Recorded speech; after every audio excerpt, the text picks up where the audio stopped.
Okay, så kører vi, og de sidste kommer løbende. Lige først et par enkelte praktiske bemærkninger.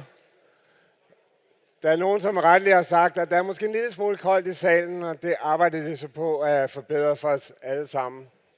Om lidt får I hvert fald varme med den her tale, det kan jeg godt love jer.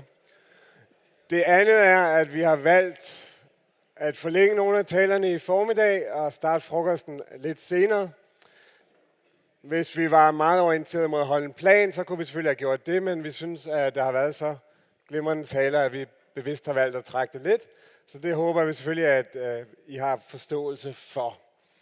Så skal jeg præsentere den næste taler, fordi jeg ikke allerede har mødt ham for 2 år siden. Og han er jo svensk, men vi kan kanskje alligevel skifte til engelsk. Hans Rosling is a professor of international health at Sweden's Karolinska Institute.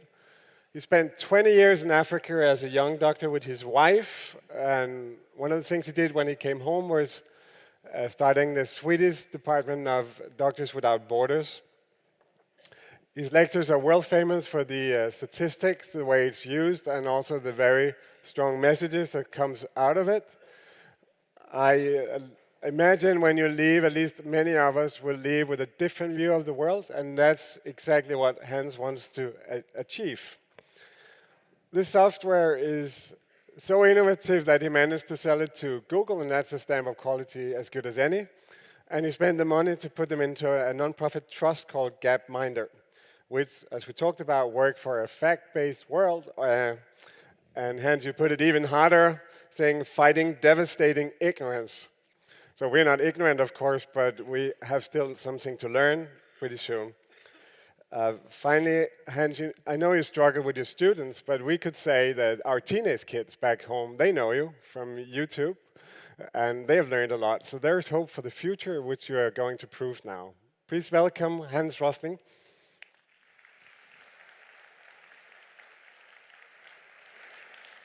Thank you. It's a true honor for a Swedish professor in the Department of Public Health to be invited by a Norwegian investment company to Copenhagen. Life couldn't be better. I'm going to talk about the different levels in the world and how do we think about countries, and what are the shelves we use. Is this enough to sort the world? Can we just have 2 shelves and we say, we put West there and then the rest down there? This is what we used to do, isn't it? Up to about 20 years ago. And then we said, no, we have to go and get a little more advanced. We put the rest there and this is emerging. So now we know, we have Somalia down here, problem, Afghanistan, but emerging is the big thing here. Is this enough? I don't think so. I think we need to be even more advanced in the future. So I suggest another solution here with more shelves, more tiers. And you could use the World Bank's classification: high income, upper and lower middle, low and collapsed. This is actually 20-year-old division, more or less, in the world.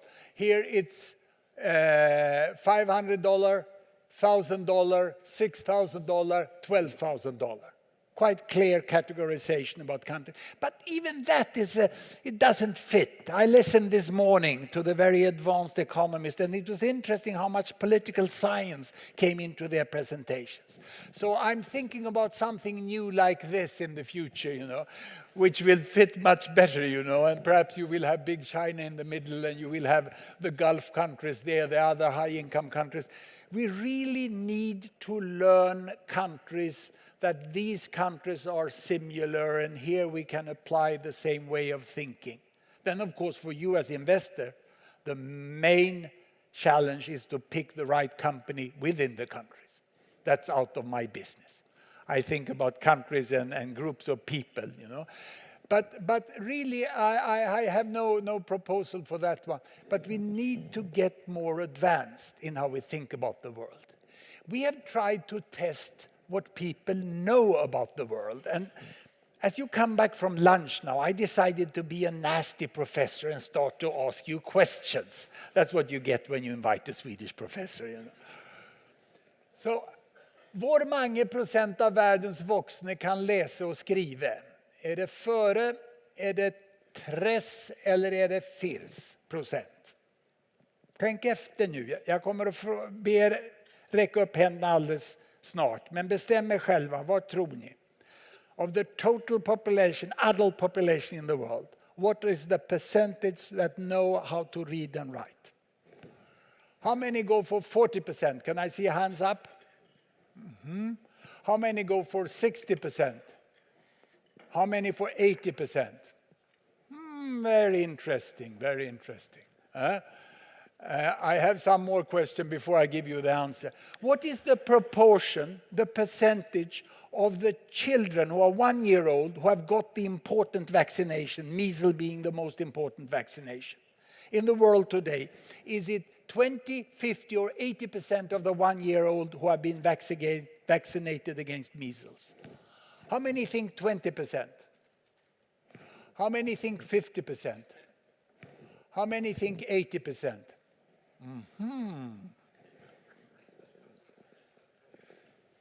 So, extreme poverty we defined as hardly not having enough to have food for the family. That's really extreme poverty. The percentage in extreme poverty in the world during the last 20 years, has that doubled? Has the percentage remained the same, or has it halved? How many think that it has doubled? How many think that it's more or less the same? How many think that it has halved? Now, this is the number of children in the world, from 0 to 15 years old. When I was born in 1948, there was less than 1 billion children in the world. And then the number increased like this. Look, it just increased like this. It hit 2 billion by the year 2000. One of these lines are the projection by the United Nations Population Division, the best demographers. The other two I made up to make it a quiz. So one is the mid-estimate. Do the specialists say it will continue to grow, so we have to expect about 4 billion children by the end of this century? Or do they say, no, it will slow down, there will be about 3 billion? Or do they say, no, actually the number of children in the world have stopped growing, it will be more or less the same? How many think 4 billion? Hand up. How many think 3 billion? How many think 2 billion? Thank you. So here we are. How many could read and write? That's the right answer. 80% of the world population. This is the result of a representative survey of the Swedish population and the US population. We run what we call our ignorance project, and we use the best web survey companies to put questions. And you corresponded more or less to this. And literacy being the basic of social development, isn't it? It's the main determinant for child survival, for women's rights, and even for economic growth, that people can read and write. So it's the alternative that the smallest number pick that is the correct. Makes life easy for professors like me, doesn't it? I admire those who are professors in English literature or some other area where people know a lot, I picked an area where there is ignorance. It's much easier. I advise everyone who wants to be professor to pick global health, Look here. How many are vaccinated? This is the right answer. That's what the Swedes and United States, it was fairly similar to what you answered. You were a little better on these two, as I estimated, but not so much. Then we come to what happens with poverty. That's the right. There's hardly any doubt. And we heard this morning, it's China who made the bulk of the job. And this is the right. Here you were distinctly better. Distinctly better. It's very interesting that you often know what happens in the world within your own area of expertise.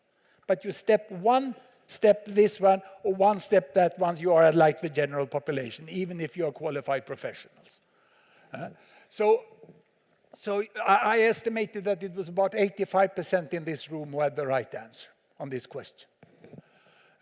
And here the right answer is this one. Here you were also distinctly better than Sweden and US. So you seem to be people who are concerned about money and demography. And this is my way of making it very simple, really simple. I showed it last time, but I'll repeat it. We are 7 billion in the world today. Where do they live? It's really basic demography. 1 billion in America, 1 in Europe, 1 in Africa, and 4 in Asia. If we just look at where the people are, Asia is dominating. And what will happen? Well, we know fairly well what will happen up to 2050. Well, this is the PIN code. Remember that for the time being, 1114. It's how you enter into the world. There will be 1 billion more in Asia, and then the growth of Asian population will stop. So 25% more in Asia. In Africa, the population will double in the next 40 years. 1 billion more, but it means 100% more, actually. Nothing will happen in America, not much. There will be 100 million more retired people in South America, but that's not very exciting, you know. And in Europe, it will actually shrink. This is a little optimistic representation of Europe. By the end of the century, nothing changed much in America, Europe, and Asia, but there will be 1 or 2 billion more in Africa. Then the world population can flatten off. So how can we know this? Well, we know that if we divide this into North and South and this into East and West, we have the concept we still use, advanced countries, Paul Krugman used as a term this morning, or the Old West or whatever, OECD. That will be less than 10% of the world population in the future. When I grew up, it was almost a third of world population. It's really shrinking in number. And you can see that 80% of world population will be living in Africa and Asia. The sea of trade was the Atlantic. For a short period, it was the Pacific. In the future, it's the Indian Ocean. So where is the best investment in the world? That's what you want, isn't it? You want to know where is the best investment in the world. Of course, it's a beach in Somalia. Very low priced at present. That's when you should buy, isn't it? Yes. I can see someone. I presented this at Goldman Sachs, and then there was about 1/3 who dragged up the cell phone and started to press the buy button. Problem is the transaction. This will be the Florida of the world. This will be, you heard about the Florida, we heard about Spain this morning. This will be the Florida of the world. Am I joking, or is this reality? Well, the one who took over my post as lecturer and responsible for teaching in global health is Asli Kulane. She's an associate professor in global health, originally from Somalia, with her basic training in Somalia, now a renowned researcher in HIV and malaria in Stockholm. And this is her photo from last summer house on the beach north of Mogadishu. And she tells me, I'm angry with you. Since 5 years back, I'm using all saving to acquire land rights just north of Mogadishu along the beach. And this is where we now spend 2 weeks. It's safe for the first time this summer. This is our breakfast table. It's a nice beach, isn't it? And you never imagine buying beach in Somalia? It's interesting, because if you look at the long term, we wouldn't have thought about Asia, what would have happened there. I saw some reacting 3-4 billions in Africa. The same thing we said about India when I was a student in secondary school. Because how can we know these things? How can we know these things? Because United Nations Population Division has nothing to do with aid or advocacy. It's civil servants of the world. It's the best demographers. John Wilmoth, who leads the division now, his former position was professor of demography in Berkeley.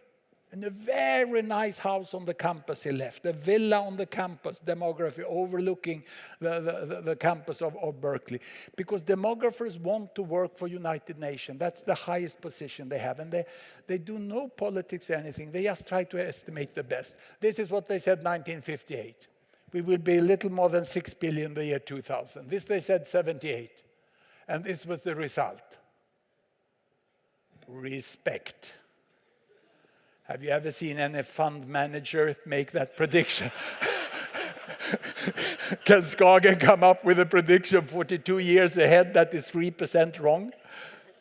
Can we in medicine do it? Did we tell you about the HIV and the SARS in advance? No. The swine flu? No. Demographers are amazing in knowing what will happen. They are absolutely amazing, and they have very good track records. So what they say is more or less what will happen. There's an uncertainty. They give the extreme uncertainty. And they are without any links or interest to anything like this. So this is what they said. 5 children were born per woman in the world, 1965. This is when I entered university. And this happened during my lifetime. Never before in the history of mankind. An absolutely amazing change. We're down to 2.5 in the world. And this is solid data. It's from censuses in the country. There are some parts of northern Nigeria, uphill Burma and so on, where we have no good data. But this we know. We know that it's 2.5 children per woman in the world. And we know more or less that this will happen. This is consensus about it. And it came about like this. It started in Europe and fell down to there. And then came America. This is the baby boom in North and South America after the Second World War.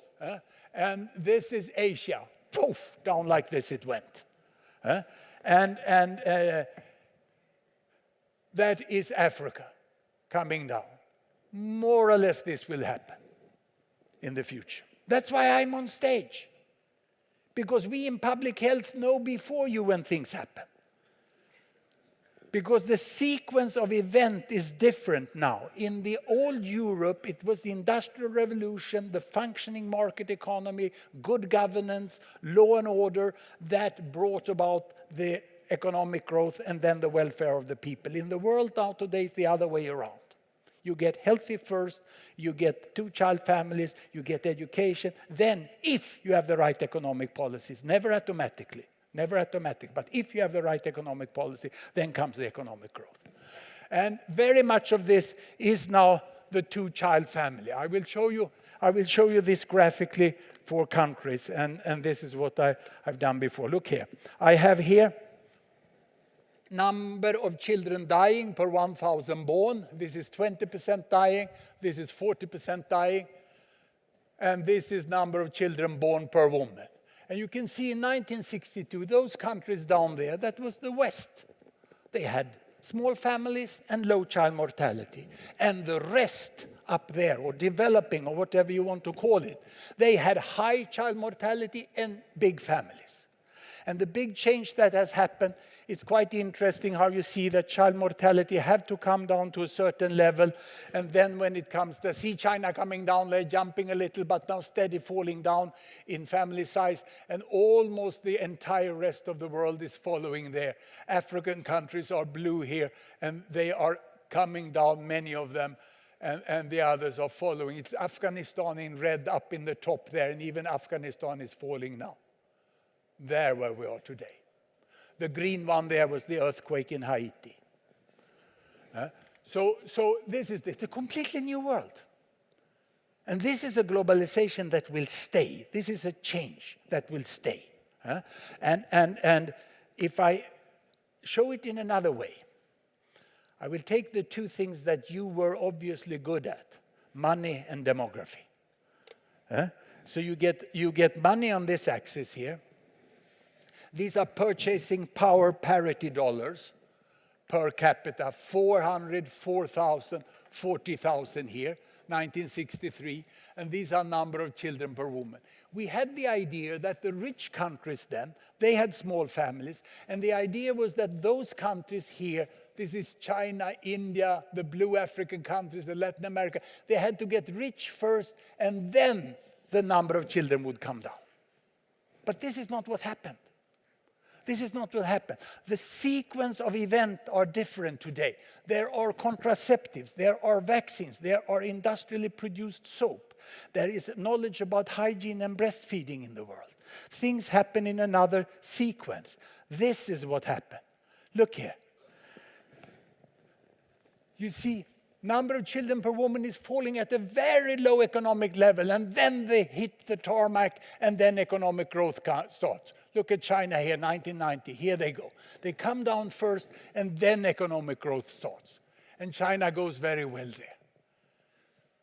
And you see today, no two groups of countries any longer. And a very interesting thing is that the richest countries, the very richest countries here, they have an increasing fertility rate.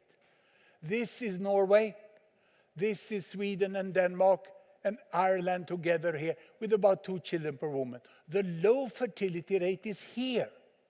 This is Brazil. Brazil has less children per woman than the Scandinavian countries today. Iran have less children per woman than the Scandinavian countries today.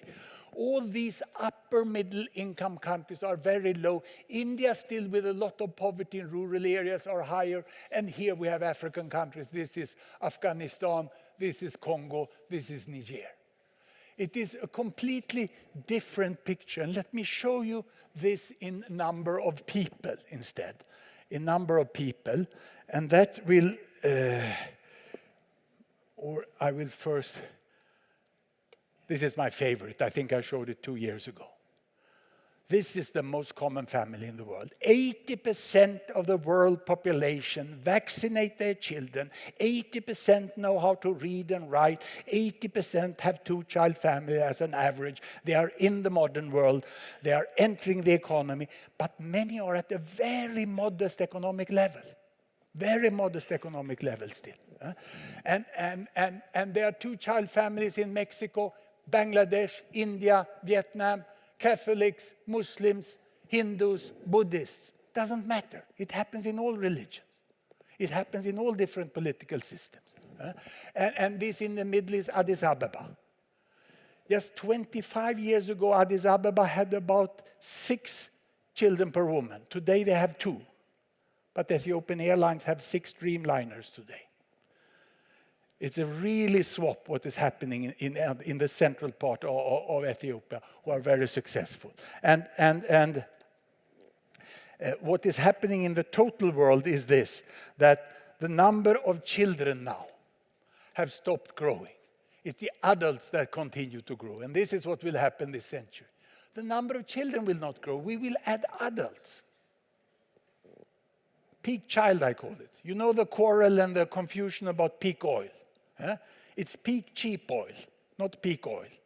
But number of children is fair. It can be a slight increase, it can be a decrease, but more or less it will stay like this. Here is now more advanced demographics.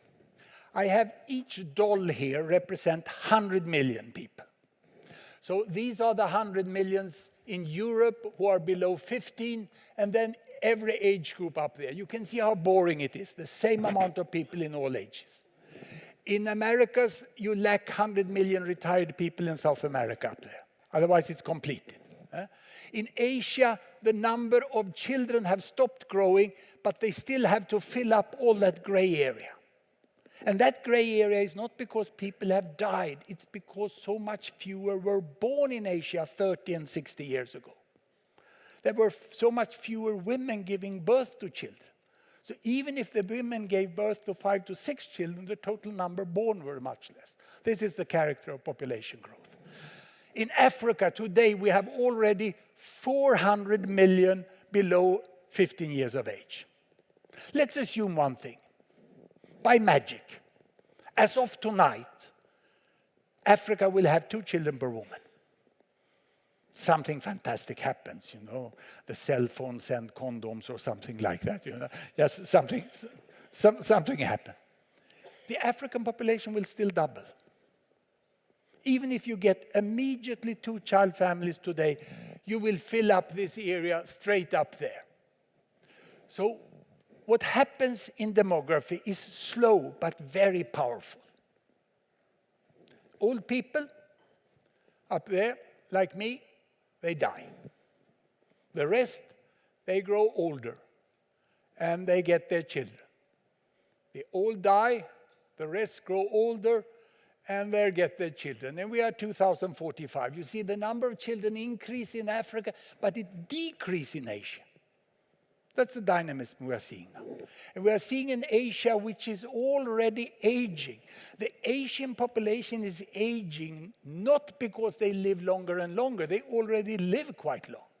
It's because they are filling up the adult age group and the older age groups. And they are doing that slowly. Then they all die, they get older, they get their children. They all die, they get older, and they get their children. And here we have had the fill up of adults. It's called demographic momentum. Few have understood it. We will get 2 to 3 billion people more in the world just because those already born grow up and get no more than 2 children. That's the fill-up effect. We will get more or less children. It depends on how fast will poverty go away in Africa. How fast will school be accessible, contraceptive is accessible, and people don't need children to go and fetch water and firewood any longer. But they should go to school. If that happens, there will be less in Africa. But if you get gender equity, lika ställning mellan kvinnor och män in Asia, then you will get more children in Asia. This was brought home to me. I lectured at an investment conference in Hong Kong. That was some years ago. And I ended up at the dinner beside one of the most successful young bankers in Hong Kong. She was just 37 years old. And she talked and explained about her work and her career. And at the dessert, I became a little personal. So I said, but you seem to only work. Don't you think about family? Yeah, I always work, she said. No, I have no family. But don't you think about having a family? And then she looked out of the window. And she said, yes, I'm thinking about children every day. It's the idea of a husband I can't stand.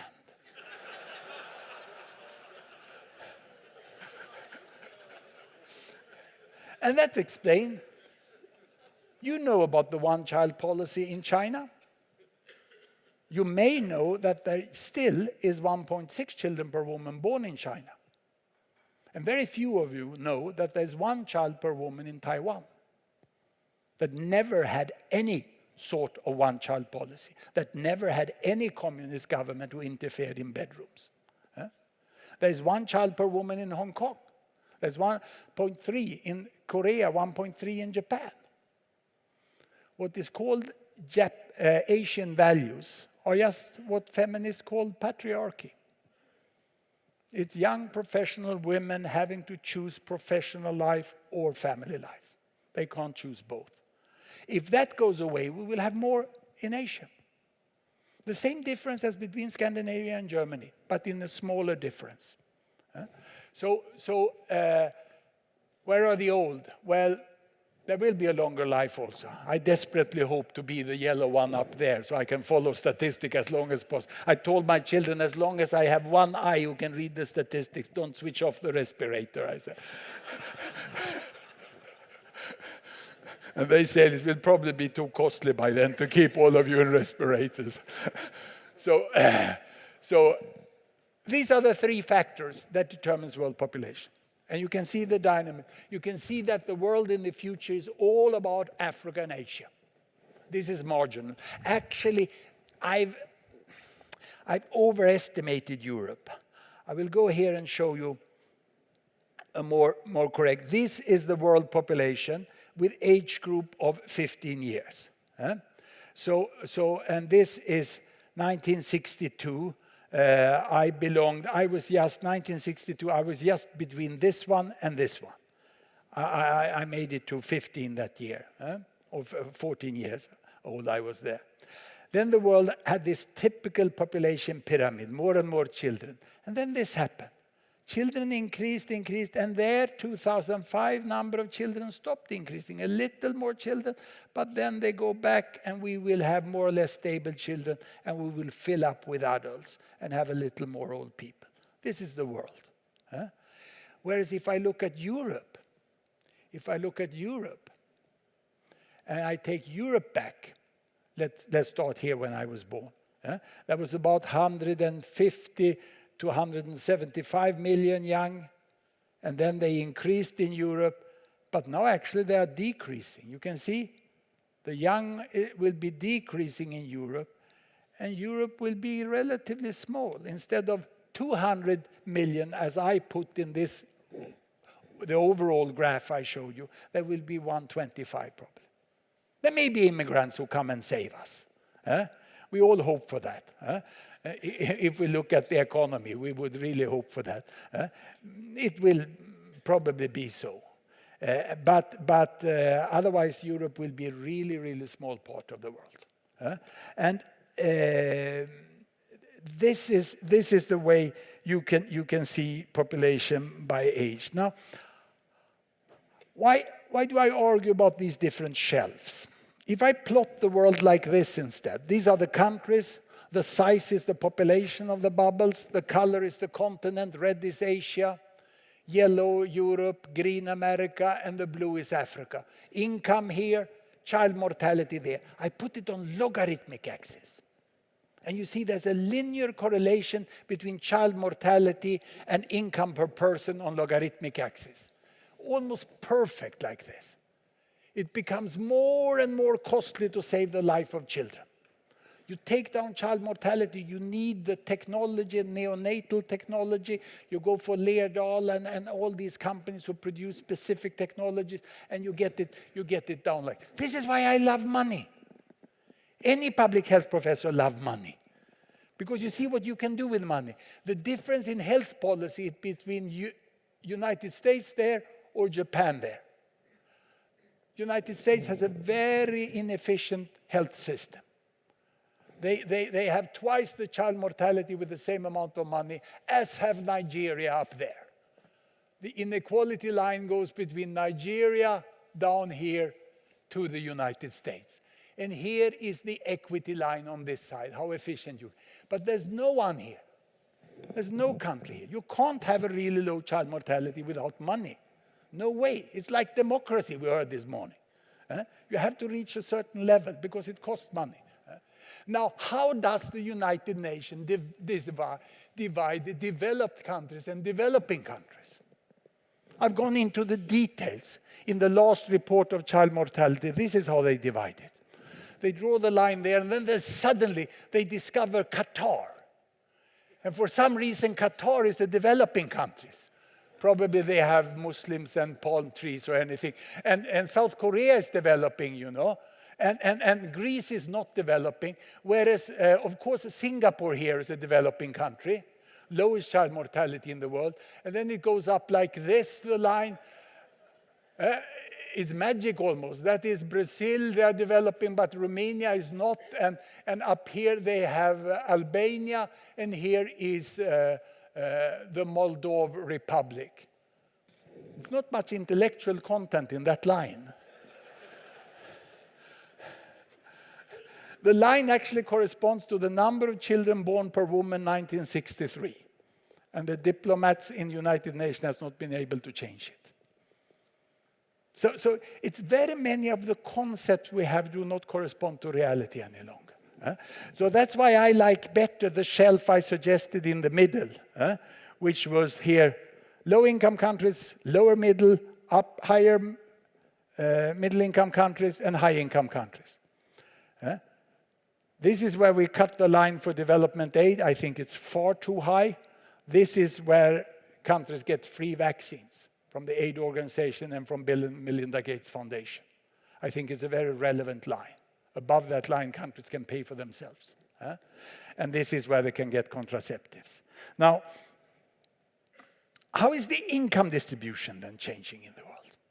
If I would look just at the income, I take away my indicators and just look at your indicator, money now. This is how it was 1978. Red here is Asia. Blue is Africa. And you can see the hump of poor people just above $1 here. Green is America, from Latin America there to United States there. And here is Europe. East Europe, West Europe. It was a camel world. It was really two types of countries. And what changed was this. You can see when I drag this forwards, is that the camel humps disappear. It becomes a dromedary world. There's a big hump in the middle. And how you calculate this purchasing power may differ a little, but it's very clearly that Asia filled it up. This is the big middle class in Asia.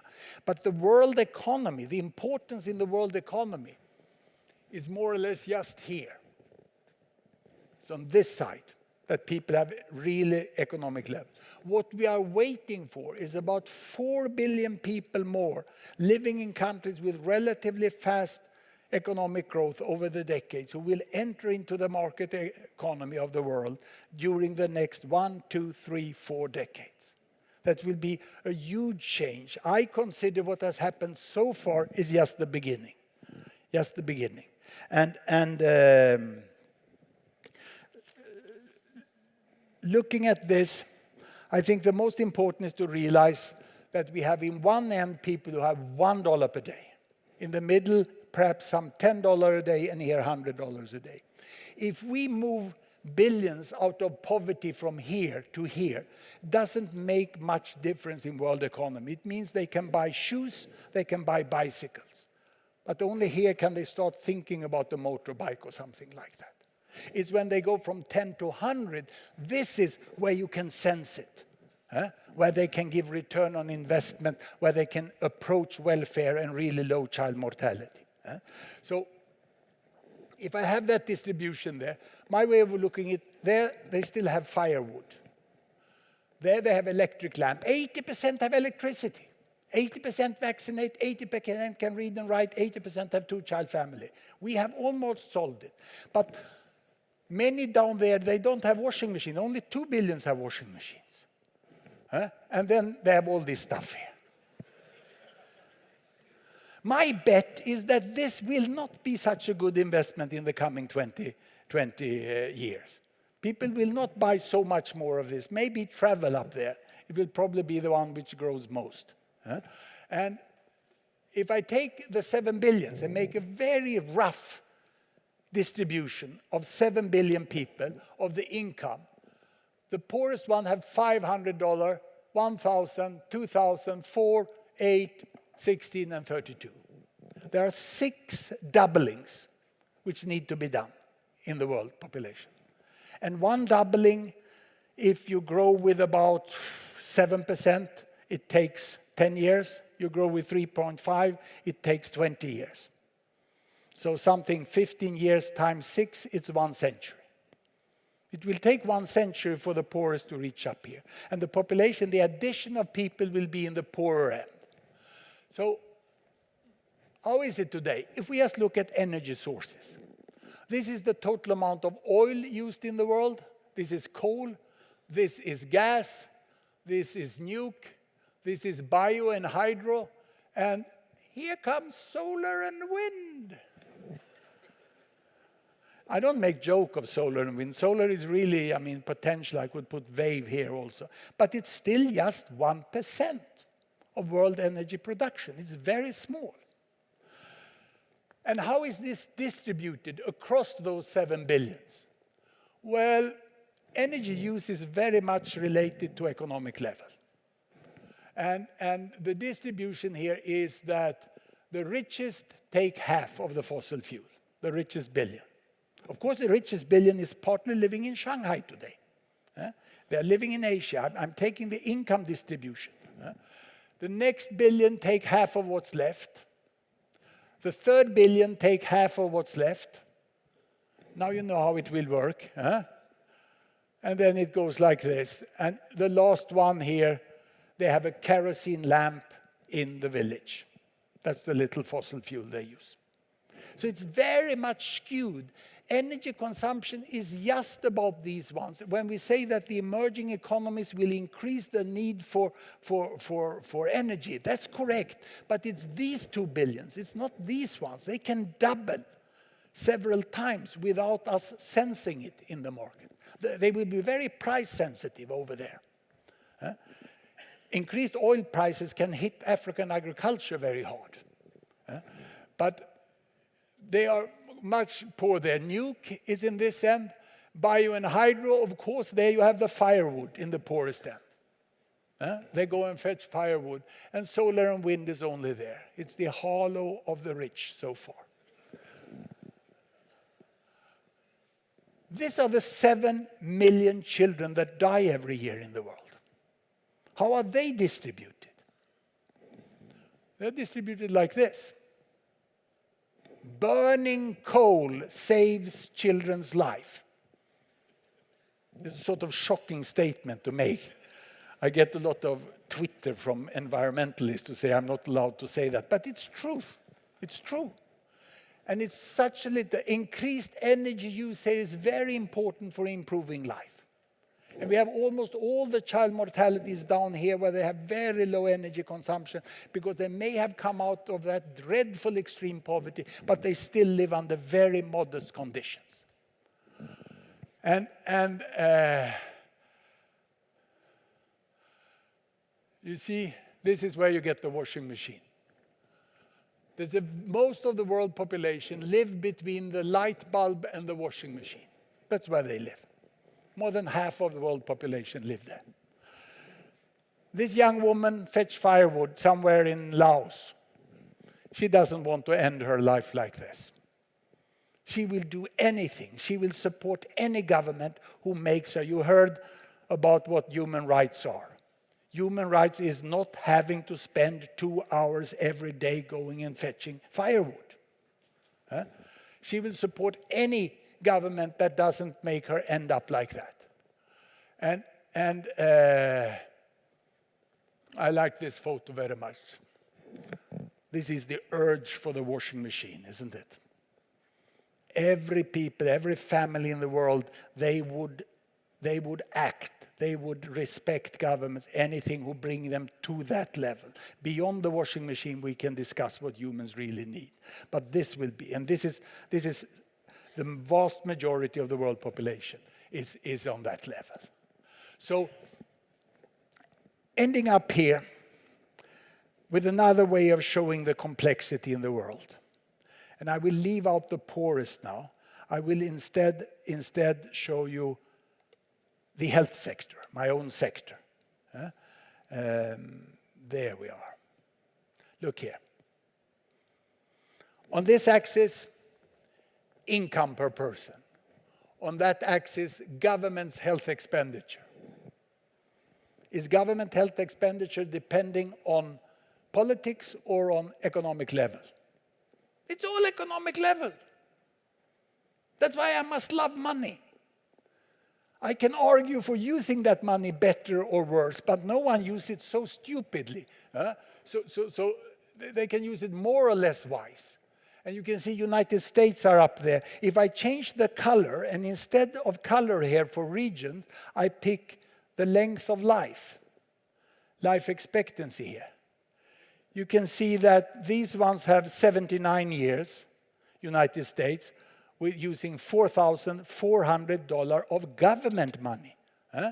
Whereas Belgium here get a longer life for 75% of the price tag because they use it better. United States is one of the 2 countries in the world that spend 15% of GDP on health. The other is East Timor. It's ridiculous. I mean, we who are professional, non-political professionals, we know it's ridiculous. It's not about right or left. It's about an inefficient system. But what I want to show here, of course, we find Tanzania is doing a little better there than Bangladesh now. But mainly it's about money. You have to grow richer, and countries are relatively rational and set off money to fight the diseases. Vaccines, they will pay for everyone. No one wants kids to die in measles in their country. This will be used. Now, the problem is when you get the more chronic drugs. Look at Mrs. Bala. She got leukemia, blood cancer. She is an upper middle-aged woman in India. And she looks yet happy. Her 2 children brought her to a doctor. She got the diagnosis. Skilled medical doctors across India can provide diagnosis. And she looks at this fantastic Glivec, imatinib, which is a new drug developed by Novartis. And it's a real good new drug. Some of these drugs from new pharma are just marginally better. We call them Me Too drugs.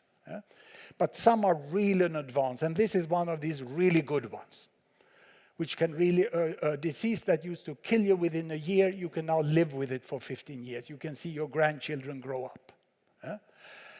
And she really wants that. The problem is that the drug sells at the price of $60 a day. And none of her children, who may be primary school teachers or nurses or whatever, are even close to being able to pay that for mother. So she knows there's a drug, she cannot access it.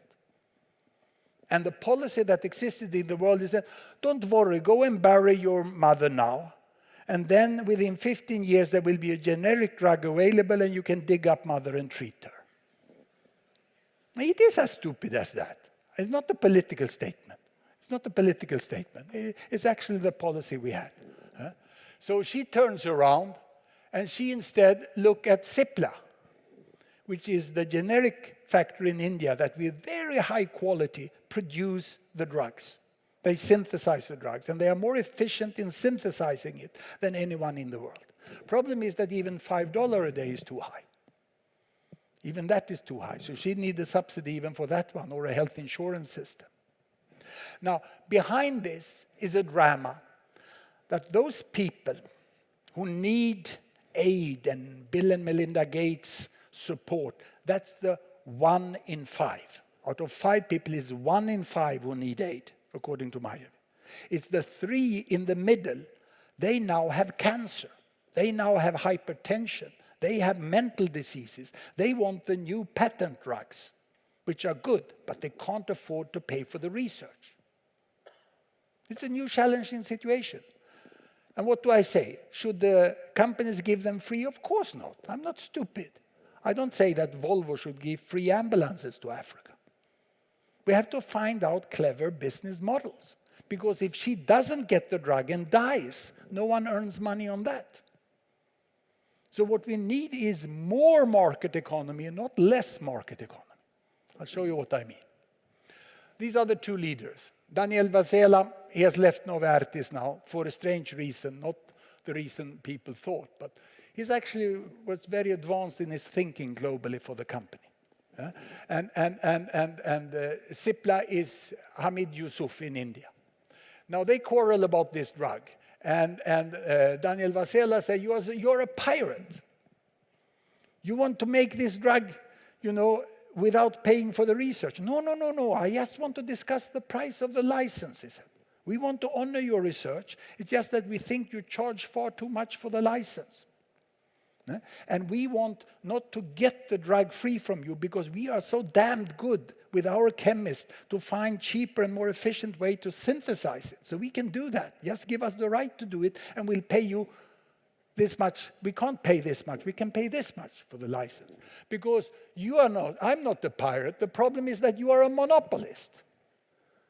And monopolists never fostered a functioning market economy.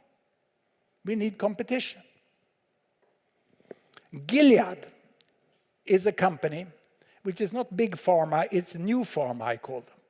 It's rapidly emerging pharma companies that now holds half of the patents for the HIV drug, the AIDS drug of the world. They charge very high in the high-income countries, offensively high prices. But they give, for the poor countries, they give license free to 13 companies in India so they can compete in doing it cheap. So they have created a market economy mechanism of investment that brings down the price of synthesizing them. Thereby we can expand AIDS treatment in the world. We are in desperate need of innovative business model that honors investment, that honors innovation, and still make these services accessible for people. My students often come up, and some are really leftish of them, and they say, those big pharma companies, you shouldn't lecture for them. They are terrible. You should hit them. Yeah, because they don't make drug for the poor. Okay, I'm going to see Novartis next week. I say, shall I hit them? Yes, hit them. Okay, I'm courageous. Give me a good reason and I'll hit the one who needs hitting. Should I hit the workers? No. You should hit the CIO. Are you all agree? And then some clever one said, who owns a little stock, said, no, you should hit the board. I meet the board in the afternoon. I say, should I hit them? No, it's the stock owners you should hit. Because if you threaten the board and the CEO, they will just elect new ones. Okay, so I should hit the stock owner. And who are the stock owners in the big pharma? It's the pension funds. You can do it. Go home and hit grandma, I said. And hit her really hard, because it's the money that grandma gives to you when you go traveling in the summer. That's the money which you want to be invested in this, And if grandma doesn't give you that money, you don't come and visit her. She knows that. She's clever enough. So she saves that money for you. Then you come tell what you're going to do in the summer. It's an interest. That has created a very interesting, that it's not that this rude old discussion where we had defend patent rights across the world, that doesn't work. That's naive. That's not what the modern pharma do. And this leftish argument that we shouldn't have market economy in drug, that's naive. Soviet Union never delivered drugs to us. It never worked. So this is the challenge, and this is the big challenge in the middle-income countries. We have so many different levels, and we have now a pricing tier system of, I think Gilead's and many companies now have about 4 different levels of pricing, from free to low price to higher price. And the big question now is, shouldn't countries pay for drugs according to GDP per capita? This is actually what Daniel Vasela asked me to lead that group who would analyze and met that proposal. And I said, I can't go to Oslo and tell them that they should pay 50% more for the drugs. It won't work. And that won't work. That's also what they say. Latin America have to have the same price, even if there are different economy in that. So how would the world economy function in the future for innovation in the medical field? And this applies also in other fields. It's really challenging. We will have many tiers to deal with. Thank you very much.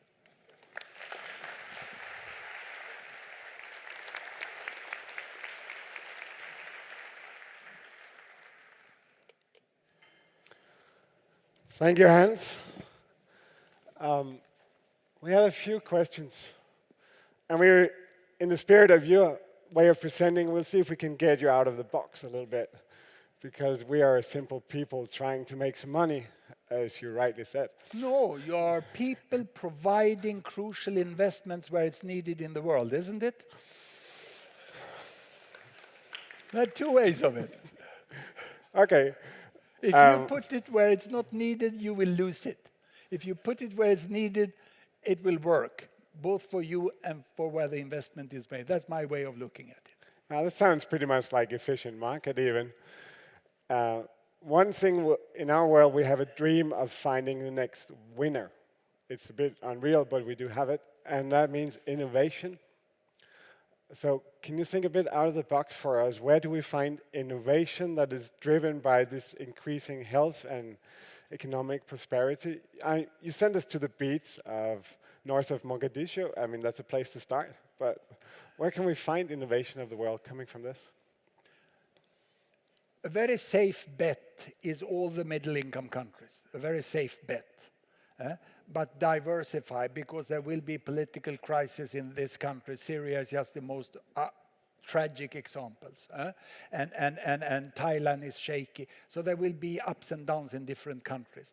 And that's really easy to know what those 2-child families want. They want bathroom, they want kitchen, they want holiday, they want transport. That we want. For innovation, That's quite difficult. I can note in my field that you can get investors very excited by talking about drugs for old age, because many investors who have accumulated money are like my age and a little above and so on.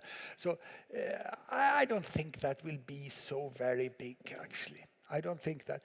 The innovation will be surprising.